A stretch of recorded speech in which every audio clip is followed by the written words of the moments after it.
तर अजेंडा पूर्वी लीक व्हायचा, यापुढे गुप्तता पाळली जावी असं कोकाटे यांनी म्हटलंय। तर कॅबिनेट बैठकीचा अजेंडा महायुतीतील अंतर्गत बाब असल्याचं शंभूराज देसाई यांनी म्हटलंय। मुख्यमंत्र्यांच्या आदेशाचं आम्ही पालन करू असंही देसाई यांनी म्हटलेलं आहे।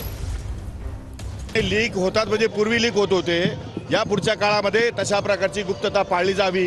कारण आपण शपथ घेतल्यानंतर शपथीमध्येच म्हटलेलं आहे की राज्यामध्ये काम करत असताना ज्या काही गुप्तता आहेत त्या गुप्तता पाळण्याची आपण शपथ घेतो, ती शपथ तंतोतंत या ठिकाणी खरी ठरावी अशी या राज्याच्या मुख्यमंत्री सन्माननीय देवेंद्र फडणवीस साहेबांची इच्छा आहे आणि त्या धर्तीवर काम सुरू आहे। संजय राऊतांना मंत्रिमंडळातलं काय माहिती आहे?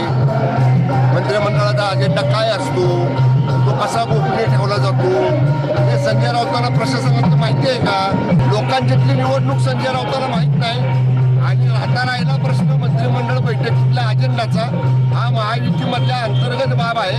जरूर याच्या बाबतीत माननीय मुख्यमंत्र्यांना, सगळ्या मंत्र्यांना जे काय सांगायचे ते सांगण्याचे पूर्ण अधिकार आहेत। माननीय मुख्यमंत्री जो आदेश देतील त्याचे आम्ही सगळे मंत्री तंतोतंत पालन करू।